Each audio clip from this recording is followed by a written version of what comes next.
iambic pentameter, blank verse, soliloquies, monologues. Can Shakespeare's drama be any more difficult to understand? Today, I'd like to present to you a more enlightened version of the tragedy we all know. Oh, Romeo, oh, like, wow, by Mike Harden. This is like a real super sad story about this dude Romeo and this dudette Juliet. They have names like that because it's like the real old days, before MTV. So no one had cool names like Heather or Brandon or Shauna. They all had geeky names like Benvolio and Tybalt and Mercutio. Anyways, these two old families, the Montagues and the Capulets, really hate each other. I mean, like, they can't even walk down the same street without thrashing each other. Because, like, that's what happens right at the very beginning. This dude, Samson, who works for Old Man Capulet, he sees this other dude, Abraham, who hangs with the Montagues, and he bites his thumb. I mean, like, Samson bites his own thumb. Not even Abraham's thumb, which, like, in the old days is like saying, yo, mama. And Abraham says, are you dissing me? So they start beating down. But it gets broken up before anybody gets really messed, you know? And the prince, he's like the principal of the whole town. He says, yo, next time you old people get in each other's faces, I'm gonna twist someone's head around so the cat's on straight. So then, Juliet's old man, he decides he's going to have this party. But he has to send a servant out to tell everyone, because, like, they didn't even have phones then. But this servant is, like, dyslexic or something, and he can't make out all the names on the list. So, like, he has to stop someone to help him read it. Duh! It's Romeo. So, Romeo looks at this list, and there's, like, all these names of dweebs, freaks, jocks, stoners, nerds, goobs, and motorheads. But then he sees Rosalind's name. She's like this chick he thinks is super fly. So he decides he's going to crash the party, which is like easy because it's a masquerade party. Meanwhile, Juliet's mom, she's trying to fix Juliet up with this guy named Harris. I mean, is that a dorky name or a what? So Romeo goes to the party even though he's totally bummed. Because, like, he loves Rosalind, but, like, thinks she, like, doesn't love him. But Romeo's homie Mercutio tells him, like, chill, go potty down. There's gonna all be some live babes there. So Romeo gets to the party and he starts checking out all the chicks. He sees Juliet and he goes, who's that babe? And she goes, who's that hunk?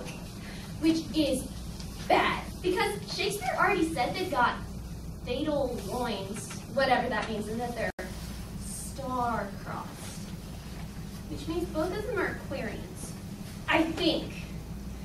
But that doesn't stop them. So Romeo starts hitting on her, and they hold hands for a while, and like he goes, oh, dear saint, let lips do it, hands do. And he kisses her, and it's like super rad. I mean, like, totally awesome for both of them. But then Juliet's nurse pulls her away, because, like, in the old days, they had a real cow if they caught you sucking face. So Juliet's cousin Tybalt shows up and sees that Romeo's trying to ease in on a Capulet, even though he's a Montague. So Tib says, yo, hand me that sword. But Juliet's dad says, be cool. Then it's curfew or something, because, like, everybody has to leave. But when Romeo's heading for his pad, he says, check it out, dudes. I'm on a bed. And he jumps over this big fence into Juliet's yard. He looks up at Juliet's bedroom window and goes, who left that light on? Or something like that. And she goes, oh, Romeo, wherefore art thou, Romeo? And it's like, duh, because he's standing right under her balcony. Maybe she took her contacts out to go to bed. Yeah. So he goes, do you want to get married? And she goes, yeah. So they do, only in secret. But then, like, right after this, Juliet's pushy cousin Tybalt shows up again and starts getting in Romeo's face. See, he don't know they're married because, like, he didn't get an invitation or nothing. And, like, he should be happy because he didn't have to buy an electric can opener or anything. But he still wants to kill Romeo. But Romeo won't fight him. So Tybalt jumps in Mercutio's face, and him and Mercutio start thrashing each other.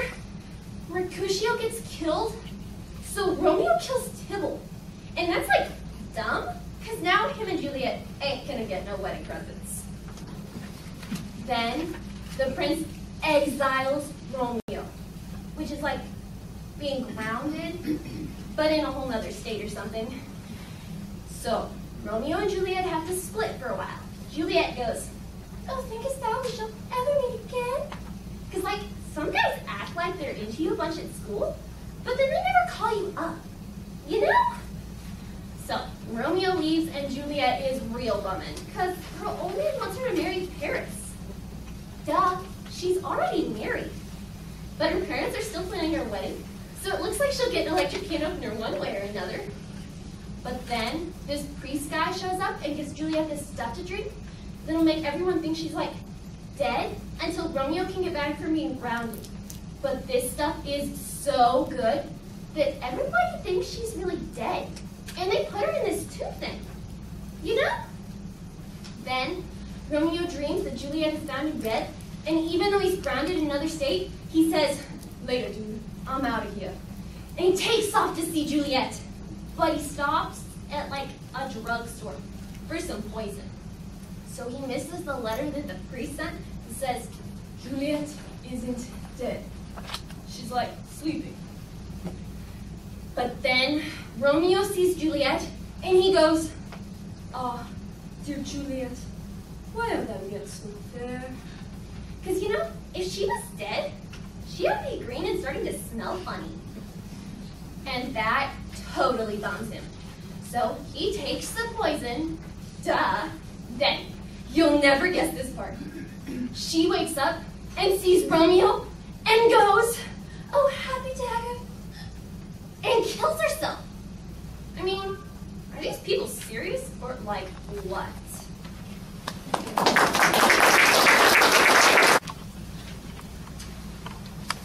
I guess you think you know this story. You don't. The real one is much more boring. The phony one, the one you know, was cooked up years and years ago and made to sound all soft and sappy, just to keep the children. Cinderella by Roald Dahl. Mind you, they got the first bit right. The bit where, in the dead of night, the ugly sisters, Jules and all, departed for the palace ball, while darling little Cinderella was locked up in a slimy cellar, where rats who wanted things to eat began to nibble at her feet. She bellowed, "Help!" and "Let me out!" The magic fairy heard her shout. Appearing in a blaze of light, she said, "My dear, are you all right?" "All right," cried Cindy. "Can't you see? I feel as rotten as can be." She beat her fist against the wall and shouted, "Get me to the ball! There is a disco at the palace. The rest have gone, and I am jealous. I want a dress, I want a coach, and earrings, and a diamond brooch, and silver slippers, 2 of those, and lovely nylon pantyhose. Done up like that, I'll guarantee the handsome prince will fall for me." The fairy said, "Hang on a tick," and gave her wand a mighty flick. And quickly, in no time at all, Cindy was at the palace ball. It made the ugly sisters wince to see her dancing with the prince. She held him very tight and pressed, herself against his manly chest. The prince himself was turned to pulp. All he could do was gasp and gulp. Then midnight struck. She shouted, "Heck! I've got to run to save my neck!" The prince cried, "No! Alas! Alack!" He grabbed her dress to hold her back. As Cindy shouted, "Let me go!" The dress was ripped from head to toe. She ran in her underwear and lost one slipper on the stair. The prince was on it like a dart. He pressed it to his pounding heart. "The girl with the slipper fritz," he cried. "Tomorrow morn she'll be my bride. I'll visit every house in town until I've tracked my maiden down." Then, rather carelessly I fear, he placed it on a crate of beer. At once, one of the ugly sisters, the one whose face was blotched with blisters, sneaked up and grabbed the dainty shoe and quickly flushed it down the lid. Then in its place she calmly put the slipper from her own left leg. Aha! You see, the plot grows thicker, and Cindy's luck starts looking sicker. next day, the prince went charging down to knock on all the doors in town. In every house the Tintin grew. Who was the owner of the shoe? The shoe was long and very wide. A normal foot would get lost inside. It also smelled a wee bit icky. The owner's feet were hot and sticky. Thousands of eager people came to try it on, but all in vain. Now came the ugly sisters go. One tried it on. The prince screamed, "No!" But she screamed, "Yes, it fits with me! So now you've got to marry me." The prince went white from ear to ear. He muttered, "Let me out of here!" "Oh, no, you don't. You made a vow. There's no way you can back out now." "Off with her head!" the prince roared back. They chopped it off with one big whack. This pleased the prince. He smiled and said, "She's prettier without her head." Then came sister number 2, who yelled, "Now I will try the shoe." The prince yelled, "Try this instead!" He swung his short sword and smack! Her head went crashing to the ground. It bounced a bit and rolled around. In the kitchen, peeling spuds, and Cinderella heard the thuds, a bouncing head upon the floor, and poked her own head around the door. "What's all the racket?" cried Cindy. "Mind your own biz," the prince replied. Poor Cindy's heart was torn to shreds. "My prince," she thought, "he chops off heads. How could I marry anyone who does that sort of thing for fun?" Just then, all in a blaze of light, the magic fairy went hove in sight. Her magic wand went swoosh and swoosh. "Cindy," she cried, "come make a wish. Wish anything and have no doubt that I will make it come about." Cindy answered, "Oh, kind fairy, this time I shall be more wary. No more princes, no more money. I have had my taste of honey. I am wishing for a decent man. They're hard to find. Do you think you can?"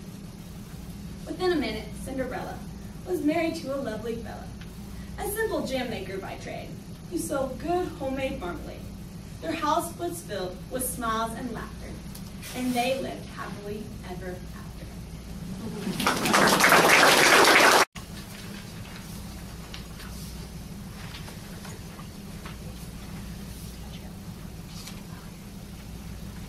$32 billion. No, that is not how much our government spent yesterday. According to EcoBabyOrganics.com, $32 billion is the estimated amount of disposable diapers dirtied by babies in the United States in 2006. I have many younger cousins and 2 younger brothers, all under the age of 5, so I can definitely agree with that number. Last summer, while attending Discovery Days 4-H camp, I learned about our Earth's water supply and what pollutes it. One of the top 5 pollutants? Disposable diapers. Fortunately, for us and for our planet, there is an alternative that pollutes, and that alternative is slowly catching on.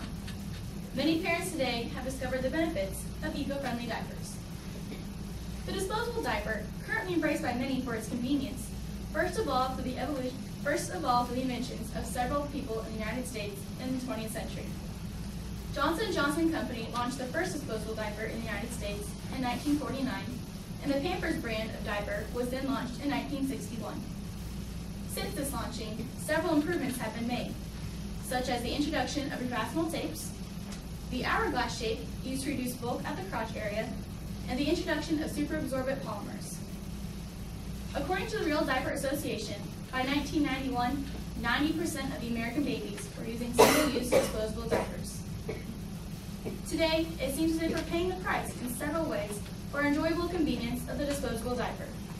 It's time for us to understand why the disposable diaper is not the smartest choice, why the old conventional cloth diaper is also not without its flaws, and to learn why the new eco-friendly diaper is the way of our future. To begin, I cannot argue that the disposable diaper is convenient, but we need to look at the long-term effects of our preference of Pampers, Huggies, and Luvs. According to the Real Diaper Association, by 1991, a shocking 3.5 times as much water, 20% more raw materials, and 2.3 times as much energy is used in creating disposable diapers, compared to the conventional cloth diaper, thus creating excess waste. All of this waste is then thrown into landfills, about 3.3 million tons, according to the U.S. Environmental Protection Agency. This translated by Julie Butterfly Hill, is enough to stretch from the moon and back at least 7 times.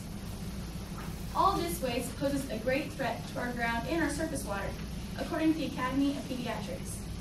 These diapers contain many chemicals and human waste that can host up to 100 viruses.